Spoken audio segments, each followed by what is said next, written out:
자, 한미반도체 주주분들 반갑습니다. 박 선생입니다. 자, 한미반도체 오늘 38만 9천 원대의 움직임을 좀 가져가고 있죠. 자, 올라갈 때 정말 무섭게 올라가더니 막상 사려고 하니까 위에서 지금 밀어버리고 있습니다. 그러면서 오늘같이 이렇게 파란불이 켜지면 역시 고점이었나 싶어서 이런 생각들 때문에 매도 고민 정말 많이 드실 텐데요. 그런데 지금 이런 장면들이 가장 위험한 순간이 될 수 있다는 거예요. 가격이 무서운 게 아니라 지금 여러분들의 생각이 정말 털리기 딱 좋은 순간이라는 겁니다. 그래서 여기서 대부분 겁을 먹고 던집니다. 하지만 영상을 보는 여러분들만큼은 달라져야겠죠. 지금은요, 우리가 매도만 생각할 게 아니라 더 큰 상승이 나왔을 때 어디에서 기회를 잡아야 되냐, 이런 것들이 좀 더 중요하다는 거예요. 오히려 지금 기관들이 왜 비중을 높이고 있는지 그 의도를 아셔야 된다는 겁니다. 자, 여기서 팔면 정말 그들이 원하는 그림대로 정말 당해주는 꼴이 됩니다. 자, 오늘 한미반도체 왜 이런 지독한 흔들기 속에서 소름 돋는 내막을 좀 말씀을 드리도록 할 테니까요. 자, 한미반도체 주주분들, 우리 힘내자는 의미에서 다들 서로 화이팅이라고 서로 댓글 한 번씩 달아주시고요. 저한테도 좀 좋아요라고 한 번씩만 보내주시면 감사드리겠습니다. 자, 우리가 지금 차트를 보시면 위에서 밀린 것 같습니다. 그러면서 33만 원 찍고 내려온 흐름을 좀 보다 보니까 지금 많은 분들이 걱정이 되실 거예요. 하지만 지금 이런 흐름들은 건강한 조정이다라는 걸 아셔야 되겠죠. 보통 사람들이 이런 장대 음봉이 좀 나와주면 무조건 도망가려고 합니다. 하지만 지금 장면은 위에 쌓인 단기적인 차익 매물들을 청소하는 과정이라는 거죠. 그래서 이런 장면들이 나오는 이유는 지금 HBM, 이런 공급망의 독점적인 지위라는 강력한 재료가 아직까지 한미반도체에 살아있기 때문에 우리가 이런 흐름 좀 이어가서 보셔야 된다는 거죠.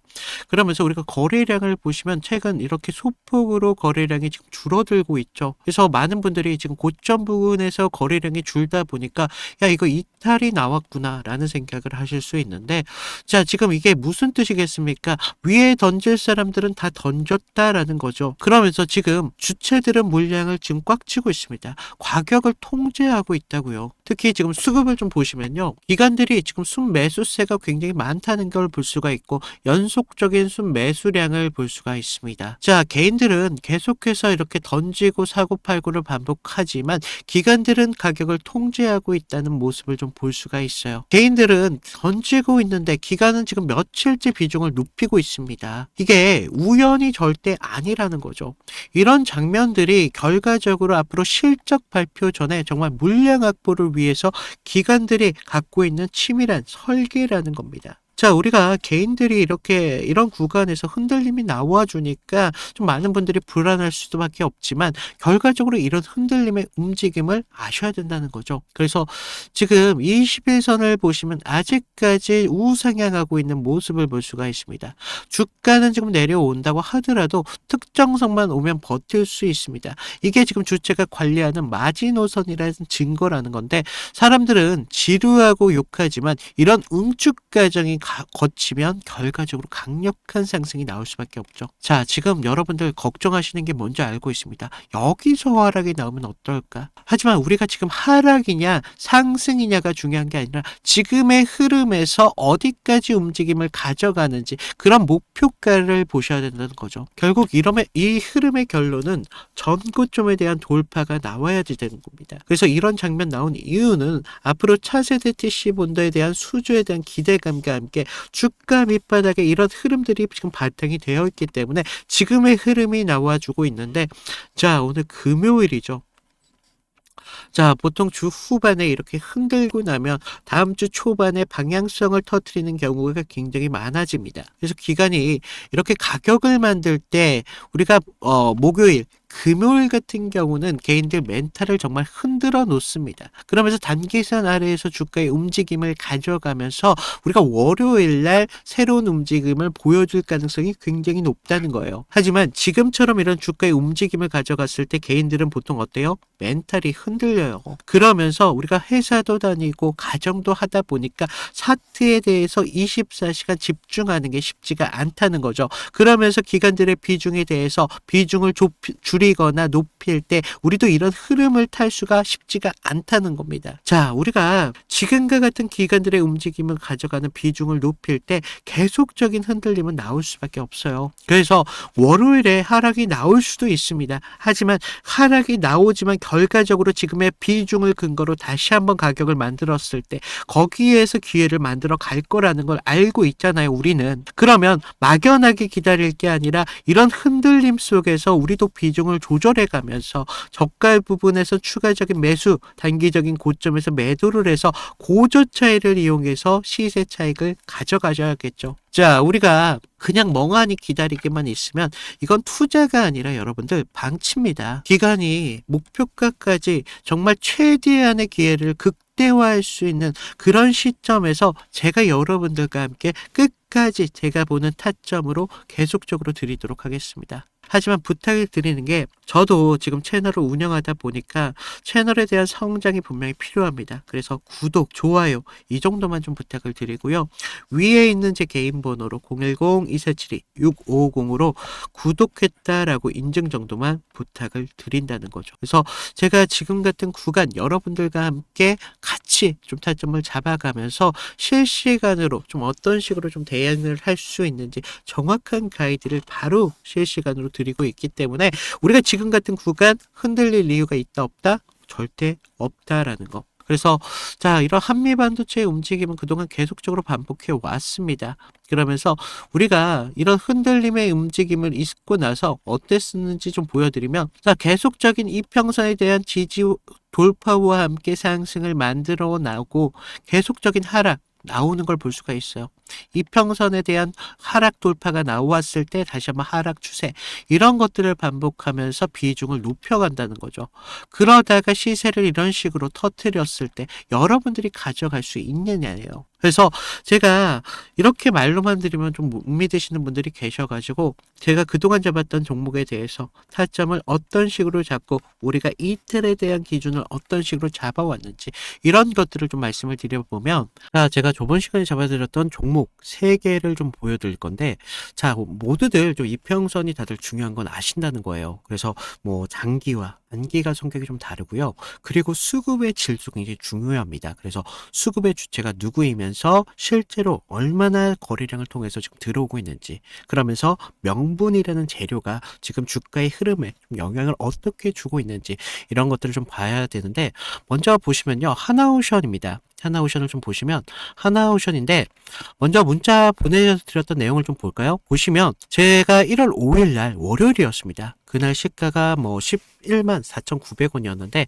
제가 11만 8천원에 좀 잡아드리면서 목표가 14만 5천원대까지 잡으셔라, 그러면서 기간 매집 포착했고요. 정배열에 대한 전환, 초입 공략을 하셔야 됩니다 라고 문자를 보내드렸습니다. 그래서 날짜를 보시면 지금 이날 1월 5일 날 월요일인 걸 볼 수가 있어요. 그래서 그날 시가가 11만 4,900원이었는데 저는 11만 8천원대까지 좀 잡으러라 막 말씀을 드렸죠. 그래서 지금 여기서 중요한 건 가격이 아니라 왜 그 자리였냐 라는 겁니다. 그래서 당시 시장에서는요, 조선 테마로만 보고 있지 않았어요. 그래서 본질은 좀 달랐다는 거죠. 지금 미국 MRO 이런 사업들이 크게 나왔는데, 배를 만드는 산업에서 유지와 오수가 굉장히 중요하잖아요. 그래서 반복적인 매출로 이어진다는 거죠. 그래서 체질이 좀 바뀌고 있다는 겁니다. 그래서 단 한 번의 수주로 끝날 게 아니라는 겁니다. 그래서 돌아오는 돈의 구조가 좀 달라진다는 거예요. 거기에다가 북미양 함정에 대한 수출까지 지금 이슈가 붙으면서 그날 산업 전체에 대한 파이가 굉장히 커지는 때였습니다. 그래서 차트를 보시면 이상한 게 있죠. 깨질 자리인데 안 깨지고 있습니다. 1월 5일 날 계속적으로 지금 깨질 것 같은데도 안 깨지고 있다는 거예요. 그러면서 바닥권에서부터 계속적으로 기간 수급이 먼저 들어왔고요. 전날 금요일 장 마감할 때 매수세가 좀 강하게 붙으면서 아랫꼬리가 좀 달린 모습을 볼 수가 있어요. 바닥권에서부터 수급이 쭉 들어왔다는 거죠. 그래서 월요일 시초창에 호가창에 대한 매수 대기세가 좀 쌓이면서 그 상태에서 우리가 단기선들에 대한 돌파를 확인하고 정배열에 위아래 확산 초입까지 봤다는 거죠. 그래서 지금 이런 흐름들이 중심은요, 결과적으로 개인이 아닙니다.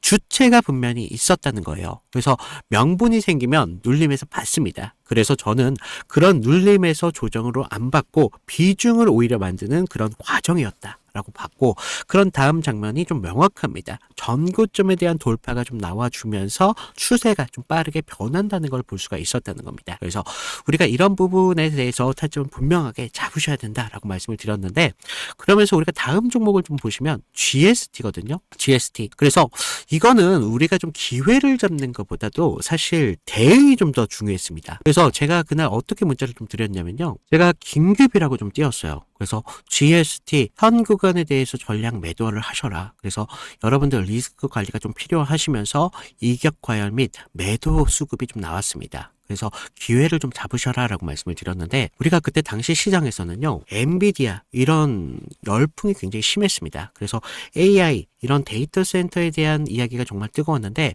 그리고 그 핵심적인 키워드 안에서 GST가 있었다는 거죠. 그래서 뭐 액체 냉각, 그런데 좀 많이 좀 착각하시는 게, 이런 재료가 좋으면 계속적으로 간다라고 생각을 해요. 아니요. 근데 우리가 좀 재료가 좋으면요, 가격이 먼저 빠르게 과열됩니다. 그래서 제가 이날 좀 잡아드렸던 거 언제였습니까? 바로 1월 6일이었다는 거죠. 1월 6일날 이렇게 좀 잡아드리면서 좀 호가창에 장시작부터 매도 물량이 굉장히 많이 쏟아졌습니다. 그래서 이때 좀 개인들이 한 번 더 쏘겠지 뭐 이렇게 생각을 하셨는데, 하지만 주체는 정반대로 움직임을 가져갔어요. 그래서 기대가 최고초일 때 이렇게 정리를 한다는 겁니다. 그러면서 캔들도 보시면 영망치로 끝냈잖아요. 그래서 위에서 팔고 아래에서 다시 받겠다, 뭐 그렇게 욕심을 부릴 자리가 더 이상 아니었다는 겁니다. 우리가 챙길 수 있는 자리였을 때 빨리 챙겨야 되는 자리였고, 이런 것들이 결과적으로 계좌를 지킬 수 있었다는 거죠. 그래서 계좌를 키우는데 가장 확실한 방법은요, 우리가 크게 버는 게 아니라 잃지 않는 게 굉장히 중요하다는 겁니다. 그래서 좀 우리가 좀 이런 부분 중요하다라고 말씀을 드렸고, 마지막 세 번째 종목을 좀 보시면 ABL 바이오입니다. 자, 우리가 이거 솔직히 구조가 좀 너무 이뻤어요. 그래서 먼저 문자부터 보여드리면, 자, 1월 23일 제가 ABL 바이오 18만 8천 원 부근에서 좀 잡으셔라 라고 말씀을 드렸고요. 목표가는 24만 5천 원대까지 잡아드렸습니다. 그래서 매물 소화가 좀 임박했고요. 좀 슈팅 임박 시그널이 좀 나오고 있다라고 말씀을 드렸어요. 그래서 자, 우리가 1월 23일 날 보시면 어땠어요? 지금 매물대 아래에서, 생명선 아래에서 좀 흐름을 좀 볼 수가 있죠. 생명선에서 좀 저항을 받고 있었어요. 그래서 좀 개인들이 떨 때 오히려 저는 기회로 봤습니다. 그래서 당시 뭐 글로벌 제약사들이 지금 BBB라고 하는 뇌혈관 장벽 투과 기술에 사활을 좀 걸고 있었습니다. 그래서 ABL 바이오 이중항체 플랫폼이 그 해답으로 좀 주목을 받고 있었죠. 그래서 이런 뉴스가 좀 나오기 전에 산업적 신뢰가 먼저 형성이 되면서 차트에 먼저 찍혔던 겁니다. 근데 이상한 점이 있었어요. 자, 보시면 전날 좀 밀렸어요. 분명히 밀렸지만 우리가 급락은 없었습니다. 그래서 매물대 소화가 좀 길게 나왔었는데, 특정 가격대에서 계속 받쳐주고 있다는 흐름을 봤다는 거죠. 그래서 하방에 대한 경직성 분명히 있었다는 겁니다. 그리고 한 번 더 눌리면서 물량을 끝까지 받았습니다. 그러면서 22일 영망치로 좀 마감을 했는데, 그 다음부터 상승 리듬이 좀 붙었다는 거예요. 그러면서 지금 이런 상승을 좀 만들어 가면서 우리가 좀 계속 이런 상승까지 볼 수가 있었는데, 이런 흐름들이요, 전체적으로 개인들이 만들어낸 흐름이 아니라는 겁니다. 주체에 대한 매집이 있었고, 그래서 저는 뉴스가 아니라 구조를 믿었다는 겁니다. 그래서 지금 제가 잡아드렸던 타점들 같은 경우를 좀 봤는데, 결론은 하나예요. 물론 우리가 큰 기대값 굉장히 중요하죠. 하지만 우리가 안전한 기회를 잡는 게 굉장히 중요하다는 겁니다. 이것들이 모였을 때 계좌를 넓히는데 가장 빠른 길이 될 수밖에 없다는 겁니다. 그래서 이런 안전함들이 결과적으로 운이 아니라 기준에서 나온다는 거죠. 그래서 추가적으로 제가 말씀을 드리면, 좀 도움이 필요하신 분들, 아까 말씀드렸다시피 방법은 간단합니다. 제가 무료로 드리고 있잖아요. 무료로 드리고 있는 만큼 아래 구독과 좋아요 한 번씩 눌러주시고요. 위에 있는 번호로 나 구독했어 라고 구독 인증 정도 부탁을 드리면 제가 추가적인 타점 분명하게 드리도록 하겠습니다. 자, 우리가 좀 욕심내지 마시고요. 기준만 지키면 기회라는 건 분명히 나올 수밖에 없습니다. 그래서 이런 부분 좀 말씀을 드리고 있고, 자, 지금 한미반도체의 상승은 너무나 명확합니다. 하지만 그 명확함 속에 흔들림은 분명히 계속적으로 만들어 갈 수밖에 없습니다. 그게 주가의 상승을 위해서 필연적인 구간이 분명히 나올 수밖에 없다는 거예요. 자, 한미반도체 단순하게 우리가 알고 있는 이런 반도체 장비주가 아닙니다. 지금 HBM의 심장인 바로 TC본더라는 이런 TC본더를 독점으로 제공하고 있는 기업이죠. 엔비디아가 뭐 잘 나가고 하이닉스가 뭐 HBM을 찍어낼수록 이제 한미반도체 없이는 그런 공정이 불가능하다라는 겁니다. 그래서 최근 뉴스를 보면 아시겠지만 AI 반도체에 대한 수요는 계속적으로 폭발적인 단계로 늘어나고 있어요. 이건 지금 일시적인 테마가 아니라 산업에 대한 패러다임을 바뀔 수 있는 그런 구조라는 겁니다. 그러면서 지금 재무제표를 좀 말씀을 드리면 지금 영업이익률이 지금 제조기업이라고는 믿기지도 않을 정도로 굉장히 높은 수준으로 달하고 있습니다. 그만큼 지금 기술적인 혜자가 압도적이라는 뜻이라는 겁니다. 그래서 시장이 지금 이 기업을 단순하게 제조사에서 성장 스토리주로 다시 한번 평가를 하기 시작하고 있어요. 그래서 지금의 흔들림, 여러분들이 흔들림을 가져갈 게 아니라 우리가 더 높은 가치에 대해서 가져가야 되는 흐름이 나와줄 수밖에 없습니다. 그래서 지금 구간은 다음의 2차 랠리가 만들기 위해서 다시 한번 응축을 갖고 있는 그런 구간이다. 그러면서 우리가 이런 구간에서 한 번쯤의 흔들림은 필연적일 수밖에 없다는 겁니다. 하지만 걱정하지 마세요. 분명히 한미반도체는 이런 TC 본더에 대한 그런 재료들에 대해서 주가에 견인을 해줄 수 있는 부분들이 있기 때문에 우리가 다시 한번 상승이 나왔을 때 거기에서 우리가 얼마만큼의 비중 조절을 할 수 있느냐, 이런 것들의 차이에 따라서 결과적으로 여러분들의 계좌가 달라질 수밖에 없습니다. 자, 여러분들 지금 고점 이후에 좀 눌림이 나왔기 때문에 많은 분들이 좀 불안해 하실 텐데, 자, 우리가 지금 같은 구간 불안할 구간이 아니라 기준이라는 걸 오히려 명확하게 잡으셔야 됩니다. 그래서 좀 걱정하지 마셔라. 저가 끝까지 같이 여러분들과 함께 제가 보는 타점으로 여러분들에게 좀 도와드리도록 할 테니까 지금 저가 아래에 있는 구독과 좋아요 이 정도만 눌러주시고요. 위에 있는 제 개인 번호로 010-2472-6550으로 구독 인증 정도만 부탁을 드리면서 오늘 한미반도체 이걸로 마치도록 하겠습니다. 이상 박 선생이었습니다. 감사합니다.